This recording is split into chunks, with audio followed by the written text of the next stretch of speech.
और फिर है ना पापा लाइव देख रहे थे और जब तीसरे अचानक से बोला गया कि साजिया परवीन वैशाली की उनको तीसरा स्थान मिला था तो बहुत खुशी हुई हमें। और पापा से जो भी डाउट होता था, वो जो भी काम कर रहे हो तो वो पहले मेरा डाउट क्लियर कर देते थे, फिर कंटिन्यू करते थे अपने काम को। अच्छा, तो जब आपके पिताजी आपको पढ़ाने आते होंगे तो आपको नहीं लगता होगा कि शायद अगर बना उना के नहीं लाएंगे होमवर्क तो कभी डांट उठ पड़ा होगा ऐसा? नहीं, बैकअप तो बहुत कम होता था। ट्यूशन ज्यादा जाते नहीं थे नहीं। ना, शुरू में गई थी मगर ज्यादा हम ही मेहनत किए थे। इस सर सिर्फ सरकारी स्कूल नाम का बदनाम है, लेकिन वहाँ पर काफी ज्यादा किसी भी चीज के ना एक्सपर्ट टीचर्स होते हैं और आप उनसे एडवाइस लेंगे तो आप काफी अच्छा रैंक स्कोर कर सकते। ये छोड़ दिए कि कल करेंगे परसों करेंगे, ये बहुत कम किया करते थे। क्या करना है आपको? जैसे तमाम लोग कहते हैं कि आईएएस आईपीएस बनना है, आपको क्या बनना है? सर मुझे डॉक्टर बनना है। डॉक्टर बनना है? यस, नहीं मुझे डॉक्टर में जो कोविड-19 के टाइम में उनका रोल था मुझे काफी ज्यादा अट्रैक्टिव लगा, सो मुझे डॉक्टर ही बनना है। देखिए अभी हम लोकतंत्र की जननी कहे जाने वाले वैशाली में है और हमारे साथ एक ऐसी वैशाली की बेटी है जो कि पूरे बिहार में 486 अंक लाकर तीसरा स्थान प्राप्त किया है और अपने माता पिता के साथ साथ पूरे जिला का नाम पूरे बिहार में रोशन किया है। इनका नाम है साजिया परवीन। अब इनसे जानने का प्रयास करते हैं कि यहाँ तक का इनका सफर कैसा रहा। साजिया, सबसे पहले आपको बधाई हो कि आप 486 अंक लाकर पूरे बिहार में तीसरा स्थान प्राप्त किया है। Thank you sir. तो यहाँ तक का सफर कैसे रहा, कितना मुश्किल रहा इस सफर में? सर उतना भी मुश्किल नहीं रहा, मुझे ना स्टडी में काफी ज्यादा दिलचस्पी थी तो इस वजह से ये उतना भी हार्ड नहीं रहा मेरे लिए। हाँ, शुरुआती शिक्षा कैसे हुई थी आपकी? शुरुआती शिक्षा तो मैंने घर पे ही ली थी। मम्मी पापा पढ़ाया करते थे। मैंने 6 साल में तकरीबन स्कूल जाना स्टार्ट किया था। 6 साल हो गए थे, उसके बाद स्कूल जाना आप आरंभ किए थे? Yes sir. मम्मी पापा आपके क्या शिक्षक है जो आपको शुरुआती शिक्षा दिए थे? हाँ शिक्षक है। Yes sir. तो आप जब एग्जाम दिए थे बोर्ड का तो आपको ऐसा लगा था कभी कि शायद हम टॉप कर जाएंगे जो भी आपका परिणाम आया है?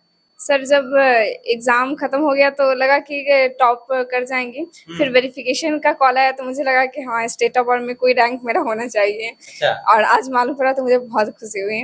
अच्छा, आज खुश हुई, लेकिन वेरिफिकेशन के दिन जब कॉल आया आपको बुलाया गया था पटना वेरिफिकेशन के लिए, तब कितना खुशी आया था और आज कितना खुशी है? सर पहले के मुकाबले में बहुत ज्यादा है आज। और उस टाइम लगा था कि हो जाएगा, लेकिन आज बहुत ज्यादा खुश हुए कि मेरा तीसरा स्थान मुझे मिला है। सबसे ज्यादा अंक किस विषय में आपका? सर साइंस में। साइंस में है? Yes sir. और सबसे पसंदीदा सब्जेक्ट कौन सा आपका? साइंस ही है। साइंस ही है? Yes sir. तो साइंस अगर आपका पसंदीदा सब्जेक्ट है तो आगे अब क्या करना है आपको? जैसे तमाम लोग कहते हैं कि आईएएस आईपीएस बनना है, आपको क्या बनना है? सर मुझे डॉक्टर बनना है। डॉक्टर बनना है? Yes sir. बहुत ऐसे कम टॉपर होते हैं जो कहते हैं कि हमको डॉक्टर बनना है, तमाम लोग कहते हैं कि आईएएस आईपीएस बनेंगे। नहीं, मुझे डॉक्टर में जो कोविड-19 के टाइम में उनका रोल था मुझे काफी ज्यादा अट्रैक्टिव लगा, सो मुझे डॉक्टर ही बनना है। अच्छा, डॉक्टर आप बनने के लिए सोचे तो उसके पीछे कोई रीजन तो होगा? सर यही कि कोविड-19 के टाइम में उनका जो रोल था वो काफी ज्यादा अट्रैक्टिव लगा मुझे। हाँ। इसलिए मैं डॉक्टर बनना अच्छा, चाहती आप किस विद्यालय से पढ़ाई किए थे? एसएफटी हाई स्कूल से। अच्छा, तो सुनने में आया है कि वहाँ पर आपके पिताजी भी टीचर है। Yes sir. हाँ, किस सब्जेक्ट के? मैथ के टीचर है। मैथ के टीचर है? Yes sir. और आपको सबसे ज्यादा अंक जो आया है साइंस में आया है? Yes sir. पिता से पढ़ते थे वहाँ विद्यालय में? यस सर, वो तो सभी स्टूडेंट को पढ़ाते हैं। हाँ, तो जब आपके पिताजी आपको पढ़ाने आते होंगे तो आपको नहीं लगता होगा कि शायद अगर बना उना के नहीं लाएंगे होमवर्क तो कभी डांट उठ पड़ा होगा ऐसा? नहीं, बैकअप तो बहुत कम होता था। मैं इस मामले में काफी एक्टिव थी कि मुझे होमवर्क कर लेना है और सेल्फ स्टडी पे काफी फोकस किया था मैंने। तो रिजल्ट जब आपका आया, टॉप किया, तो आपको पहले कौन बताया, कैसे पता चला कि हम टॉप कर गए हैं? रिजल्ट सर हम रिजल्ट का वेबसाइट खोलकर चेक कर रहे थे लेकिन खुल नहीं रहा था। अच्छा। और फिर है ना पापा लाइव देख रहे थे और जब तीसरे अचानक से बोला गया कि साजिया परवीन वैशाली की उनको तीसरा स्थान मिला था तो बहुत खुशी हुई हमें। और फिर मैंने मम्मी को बताया तो सभी फैमिली लोग काफी खुश हुए। मतलब आप यहाँ सर्च कर रहे थे कि रिजल्ट देखना, वेबसाइट डाउन चल रहा था और पापा आपके लाइव देख रहे थे? Yes sir. वहाँ पर पता चल गया कि साजिया परवीन वैशाली की है जो कि तीसरे स्थान प्राप्त की है। Yes sir. तो क्या कहेगा आप अपने माता पिता को, तमाम जो आपके घर के लोग हैं, कितना कोऑपरेट आपको किए थे इस जनवरी में? सर किसी भी स्टूडेंट के सक्सेस पे उनका माता पिता का सबसे ज्यादा योगदान होता है और मेरे मम्मी पापा काफी ज्यादा इस चीज में एक्टिव थे। जब मैं 10th में आई तो तब से मुझे किसी भी प्रकार का कोई काम करना नहीं पड़ता था, वो इस मामले में काफी ज्यादा एक्टिव थे। और पापा से जो भी डाउट होता था, वो जो भी काम कर रहे हो तो वो पहले मेरा डाउट क्लियर कर देते थे, फिर कंटिन्यू करते थे अपने काम को। अच्छा, कोचिंग वोचिंग कहीं करते थे? सर इसके अलावा सर जाया तो करते थे लेकिन बहुत कम जाया करते थे। लास्ट में तो छोड़ ही दिए, नहीं जाया करते। छोड़ दिए थे कोई? जरूरत ही नहीं पड़ी उसकी। जरूरत नहीं पड़ी। लोग तो कहते हैं कि टॉप करने के लिए तमाम लोग कहते हैं कि कोचिंग ज्यादा करना हो तो ज्यादा पढ़ना हो, तो आप करें कि कोचिंग छोड़ दिए थे? सर पापा से, मम्मी से और फिर स्कूल के टीचर से कंटेंट मिल ही जाता था, तो और कुछ किसी चीज की जरूरत नहीं पड़ती थी। हाँ। कुछ खास नहीं किया था कोचिंग। कितने घंटा आप पढ़ते थे घर पर और कैसे? और कोई बच्चा देख रहा है आपको तो? सर ऑन एन एवरेज तो 6-7 घंटा मैं डेली पढ़ती थी। और किसी चीज का बैकअप कि ये छोड़ दिए कि कल करेंगे परसों करेंगे, ये बहुत कम किया करते थे। टाल मटोल बहुत कम किया करते थे। ये सर। और कोई बच्चा आपको देख रहा है, अगर वो अभी 9th में है, 8th में है, अगर उसकी आगे आने वाले समय में अगर बोर्ड का एग्जाम होगा तो कैसे उसको प्रिपरेशन करना चाहिए?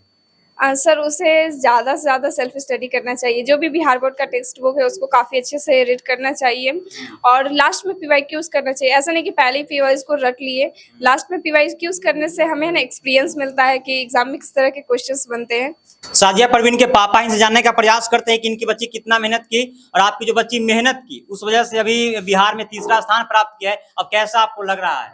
हमको तो बहुत खुशी हो रहा है। हाँ।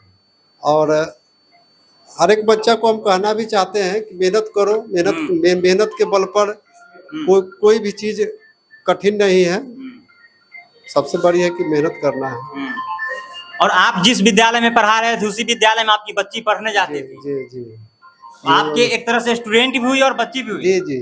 कैसा लग रहा है कि आपके स्टूडेंट भी टॉप की और बच्ची भी, जो मान लीजिए? माने सबसे पहले तो है कि बच्ची है और उसके बाद स्टूडेंट है।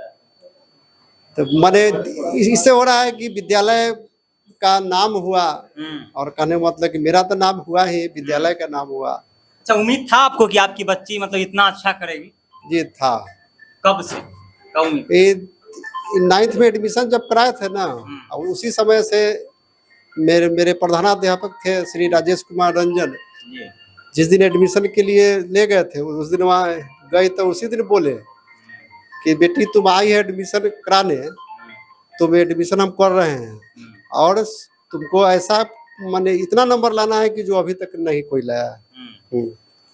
तो और उसी दिन से हम लोग भी माने मन लग गए थे कि इसको टॉप कराना है। इसको टॉप रिजल्ट कैसा आपको पता चला कि मतलब 3रा स्थान प्राप्त किया? हम लाइव देख रहे थे और उसके बाद 3-3:30 में तो मार्कशीट देखे हैं। अच्छा। माने मार्कशीट देखे कहाँ थे, लाइव चल रहा था। वहाँ से वैशाली मेरे स्कूल के पास से दीपक जी थे, जैसे साजिया परवीन नाम आया, अभी वैशाली के साजिया परवीन मैं देखिए रहे थे कि उनका फोन आ गया। अच्छा। उस पर कटिए गया, वो आ गया कि हम 5 मिनट में आ रहे हैं आपके घर। अच्छा। कि अब स्कूले पर बैठे हुए हैं। अच्छा, इसके अलावा बच्ची को कहीं आप ट्यूशन पढ़ाते थे? ट्यूशन ज्यादा जाते नहीं थे। नहीं ना, शुरू में गई थी मगर ज्यादा हम ही मेहनत किए थे। और इस स्कूल सबसे बड़ा है कि स्कूल ले जाते थे ना। मतलब सरकारी स्कूल में पढ़ करके टॉप की है? हाँ, सरकारी स्कूल में टॉप। साजिया सरकारी स्कूल में पढ़ के आप टॉप किए हैं, मतलब 3रा स्थान प्राप्त कर लिए है। सर सिर्फ सरकारी स्कूल नाम का बदनाम है, लेकिन वहाँ पर काफी ज्यादा किसी भी चीज के एक्सपर्ट टीचर्स होते हैं। और आप उनसे एडवाइस लेंगे तो आप काफी अच्छा रैंक स्कोर कर सकते हैं। यानी कि अगर टीचर ईमानदारी से पढ़ाए और बच्चे ईमानदारी से पढ़े तो सरकारी विद्यालय से पढ़कर भी बच्चा मतलब टॉप कर सकता है। ये सब टीचर तो अगर आप एक्टिव है मामले पढ़ाई के मामले में तो टीचर आपसे है ना नाराज नहीं होंगे, वो आपकी हेल्प है ना खुशी खुशी करेंगे। अच्छा, आप अपना आदर्श किसे मानते हैं? सर मैं अपना आदर्श एपीजे अब्दुल कलाम को मानती हूँ। एपीजे अब्दुल कलाम को अपना आदर्श मानते हैं? Yes sir. और वो तो बने थे, साइंटिस्ट बने थे, उसके बाद आपको डॉक्टर बनना है? Yes sir. सर वो तो पहले पायलट बनना चाहते थे लेकिन उनका नहीं हो पाया। अच्छा। फिर भी उन्होंने हमारे इंडिया के लिए बहुत काम किया, जिसकी वजह से उन्हें मिसाइल मैन ऑफ इंडिया के नाम से जाना जाता है। और उन्होंने इतनी मिसाइल्स बनाई कि आज इंडिया भी किसी से कम पावरफुल नहीं है। इंडिया को आगे बढ़ाने का उन्होंने काम किया है। साजिया परवीन वैशाली की बेटी है और वैशाली लोकतंत्र का जननी कहा जाता है। यहाँ से एक बेटी निकली है और बिहार में 3रा स्थान प्राप्त किया है बोर्ड के एग्जाम में। आप लोग क्या कुछ कहते हैं इनके बारे में कमेंट बॉक्स में अपनी राय दीजिए और वीडियो को अधिक से अधिक शेयर कीजिए।